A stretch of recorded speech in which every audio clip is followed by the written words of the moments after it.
This video is sponsored by the Pokemon TCG deck building website PokemonCard.io. Are you looking for sealed product and singles? You can find it all on Channel Fireball. Please use my Tailmon affiliate code when checking out to help support my content. Looking for PTGO codes? Potown Store has all the latest sets and promos, instantly delivered to your email. You can use Tailmon code when checking out for 5% off. If you're from Europe, Millipots Gaming has a wide array of sealed products, singles, and more. You can use Tailmon code when checking out for 5% off. Card Market is Europe's largest online marketplace for Pokemon cards. Whether you're looking for sealed product or singles, vintage or the latest sets, just follow the link in the description to find what you need. Want to show off your love for Tablemon? Check out my 2021 merch. These new hoodies and shirts are available on Amazon. Click on the link in the description to get yours. Hello everyone and welcome back to a brand new video. So, Evolving Skies coming out this upcoming week. So I'm just taking a look at some of the decks that I didn't get a chance to throughout this season of Chilling Reign, and I found this deck to be super interesting and super cool. Magnetal Guzzler seems to have received a little bit more attention towards the end of the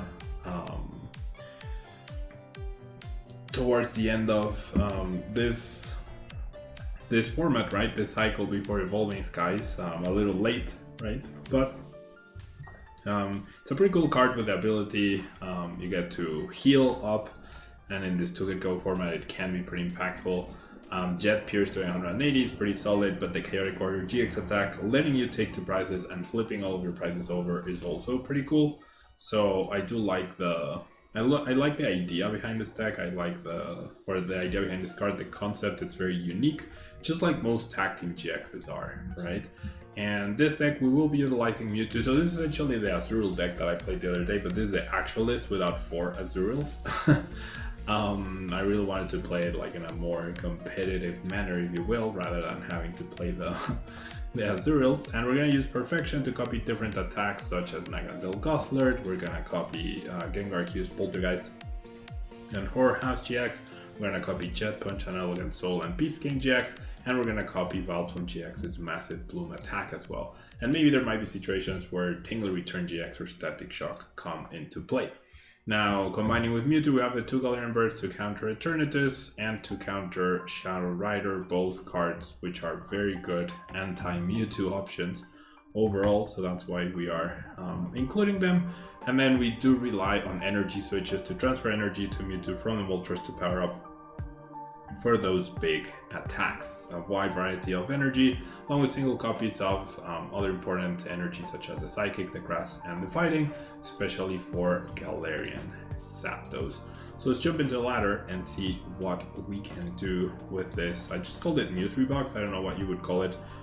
This deck I saw like in one of those like random tweets. You know how if you use Twitter, just tweets that other people you follow. Tweets that other people you follow appear on your timeline, and so we're up against JP Wizard 07 is Joao from Brazil. I guess he didn't want his deck to appear in a video, so must have been why he ended up conceding right there. But that's okay. I understand that. Yeah, most of the time, if you're running into me on the ladder, 99% of the time, you will appear on the video featuring the deck that you end up playing against. So, in case you ever wonder if you'll appear in a video, that is likely the best way, or how you will end up appearing in a video, rather. Okay, so we are going second. We have half of our supporters in our starting hand. Not half, but a little under half. Not the best start, and seeing the Sobble, we know that the Zapdos is not going to be super useful. Don't know if we're up against Ice Rider or Shadow Rider, based on I don't know if I'm up against Ice Rider or Rapid Strike Urshifu, but based on the sleeves, my guess would be Ice Rider, right? That would be my guess. Alrighty. So my opponent really taking notes of what's priced, I imagine. That's why the level is taking so long. does grab a Sobble, will bench it, and will pass. So we won't know exactly what we are up against. I will end up losing an energy switch, but I do think it's important to just bench the Moltres here and get the energy in the discard pile. It's an extra energy attachment this turn, and hopefully we can draw more energies and our Pokemon. And actually, this isn't great overall. I can attack with this and then get the DNA, but I mean, I feel like no, I can't even 4-house. What am I saying? Yeah, I'll just go for this. I'm not happy about it, but it is what it is. I'll go ahead and discard you. I just grab the grass right now, right? Or yeah, grabbing the dark actually seems better, because then I discard that. And then I get to attack, and I have 2 turns of Dark Flame Wings. Hopefully the Stadium sticks as well. I'm assuming we're up against Ice Rider, like I said, so already having played one of my Stadium outs to pass to the peak is definitely not great. My current hand situation is also definitely not great. I do threaten double knockouts on Sobble next turn, which is nice. We'll see if that actually ends up happening here. Seems likely, yeah, there we go. So I'm not gonna KO that Drizzle guaranteed. My opponent Marnies me here, that would be fantastic, but I don't think they will do it. Phoebe gets discarded. I don't know. Yeah, I was gonna say, like, I don't know that Ice Rider plays Phoebe, because Phoebe, I feel like you probably can beat the Decidueye with early pressure and your Intillions versus theirs.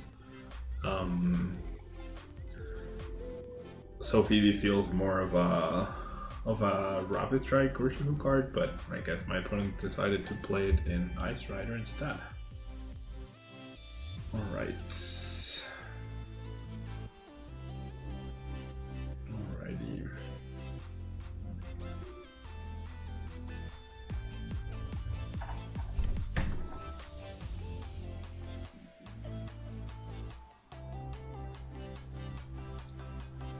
There we go, that Marnie. You usually don't see me very happy at getting Marnied, right? But this ends up working out nicely. Well, I mean, okay, so I was going to draw these 4 cards. Well, I was going to shuffle my deck, I guess, but at least we're 4 cards closer to getting out of the death draw that we were already in. I guess, I don't know. My draws are just spectacular sometimes. Okay, there we go.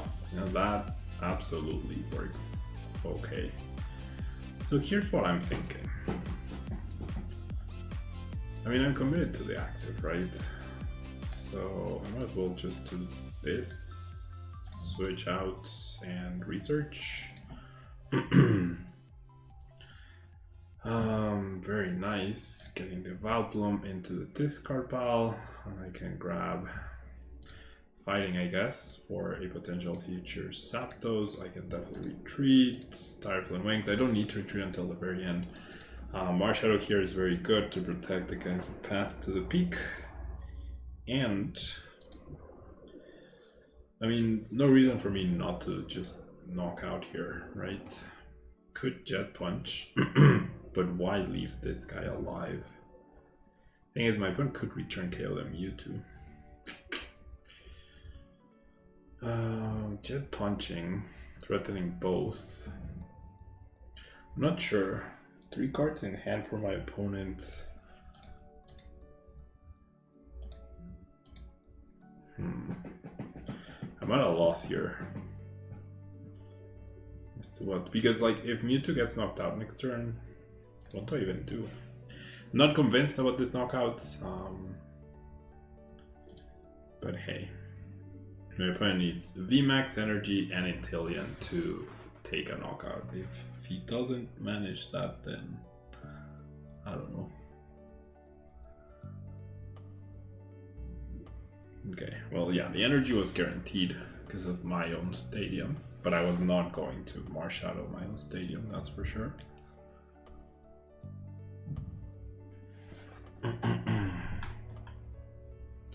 You see the instance, okay, so only missing the Intellion.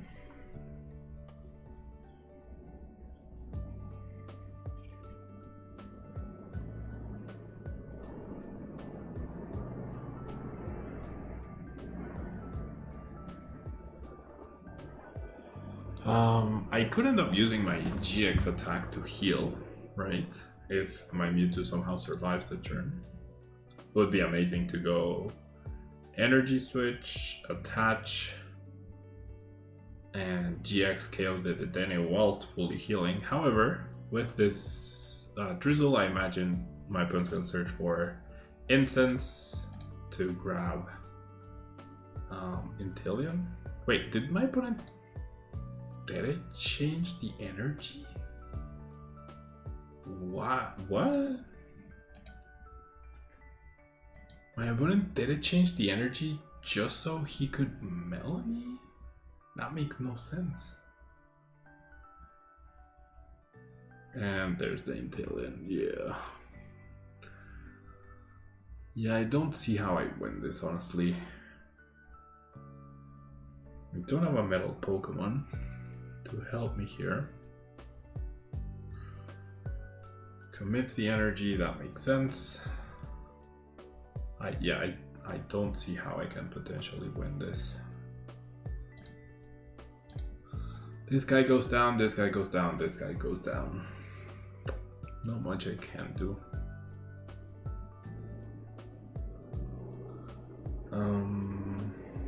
I would have to like power up. Okay, so I guess if I power up Mewtwo this turn whilst attacking with this, and then I surprise... No, not even then. No, how do... Okay, how do I win? I guess I can, if I go boss KO the Dene off of Eldegoss. Oh, I don't have a boss in the discard. Oh my gosh. And then I power up the Mewtwo, and then I go Poltergeist to get a 3-hit KO. That would be the only way. I feel like whenever I bench the Mewtwo, the game's probably gonna be over. I mean, I should still try, right? I should still try to win. I should absolutely try to win. Pretty sure my opponent's just gonna go boss energy KO, but what can I do about that, really? Generally, what can I actually do?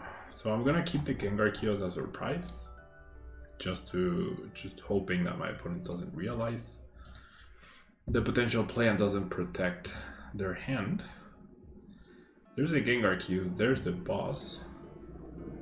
So I'll get rid of this, grab the Psychic. I mean, this Psychic is a tell, sort of. Oh wait, I already attached energy, what am I thinking? I forgot I already attached, oops. Okay, so I would have to Horror House, right? I would absolutely have to Horror House. So I should still do it, right? I should absolutely still do it. Thunderous Kick. KO the Dene. I got rid of the Stadium to maybe make my opponent whiff the energy. If they play a Stadium but don't KO me, or don't KO the Mewtwo, and they don't win this turn, then that's fine. I can't just use Gengar Q.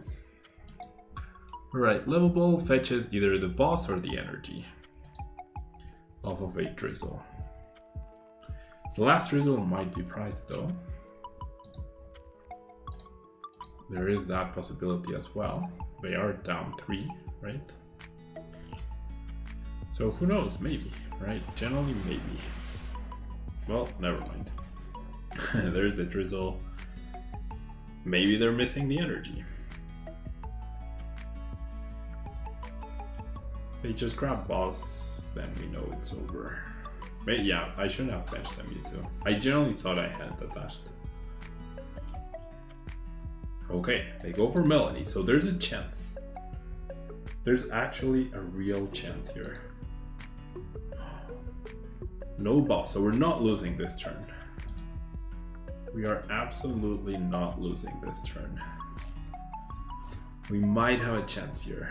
We actually might have a chance. It depends on my opponent's hand. So, assuming they play 8 water, right? You're down 1, 2, 3. Only 3. And assuming they play a 4-3 Ice Rider and a 4-4-4 Inteleon, that's 12, 19 Pokemon and 8 energy, that's 25. Right? That's 25 cards. So 1, 2, 3, 4, 5, 6, 7, 8, 9, 10, 11, 12, 13, 14, 15, 16, 17 out of the 25 cards. I don't like seeing that. Wait, oh, they must have drawn that off the Melanie. So they attach energy.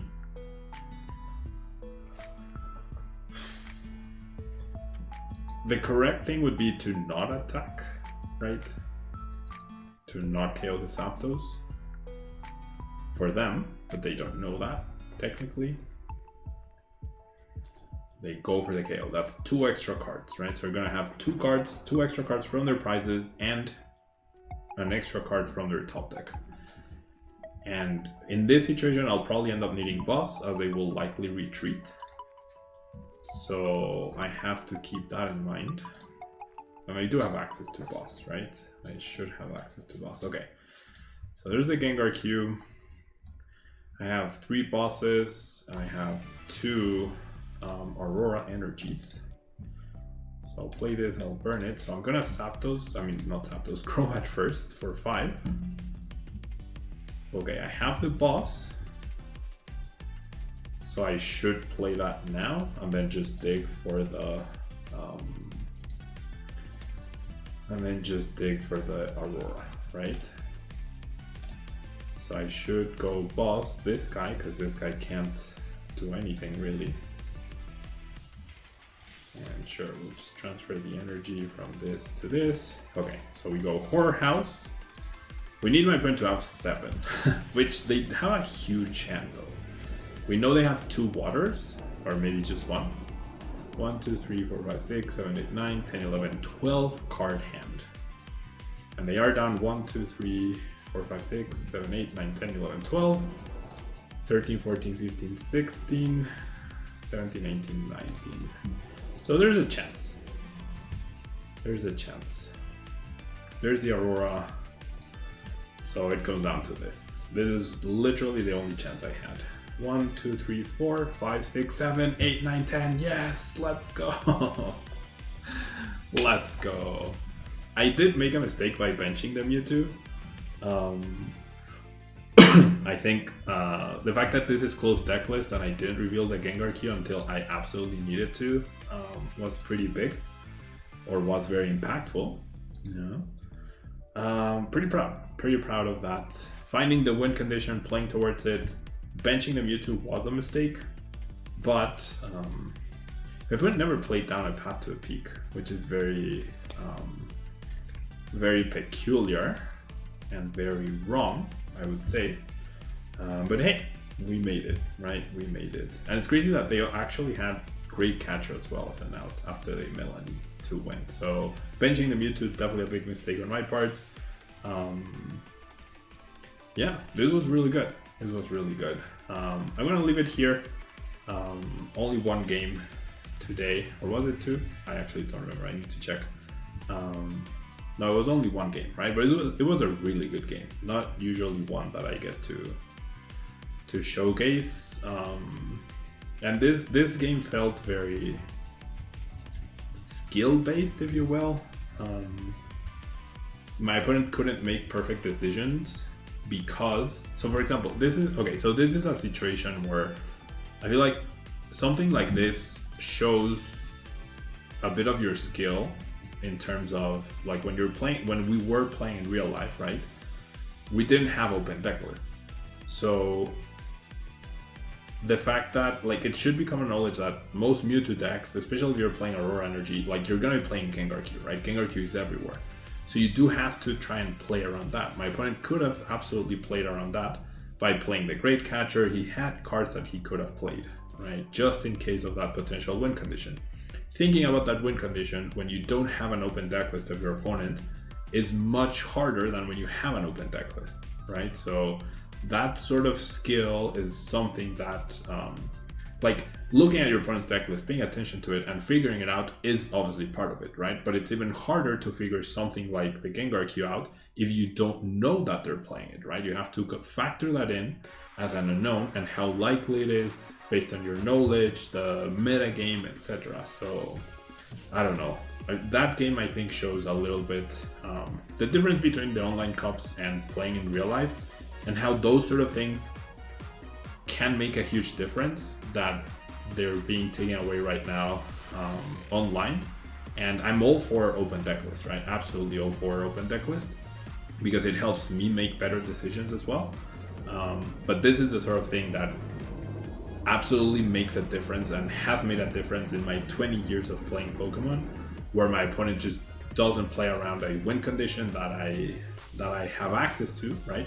And I've played around really weird and obscure win conditions based on previous knowledge, based on card knowledge, based on many things that ended up paying off, right? So I don't know, just some food for thought for whenever we go back to real life play. Thanks so much for watching. Hope you enjoyed. Really cool deck. Make sure you check out the deck list at PokemonCard.io. Link below. A lot of people put in the comments, oh, you don't put the deck list anymore, blah, blah. All the deck lists are right there linked, and you can find this and all the others that I've uploaded over at PokemonCard.io. Thank you so much, and until next time. Bye-bye.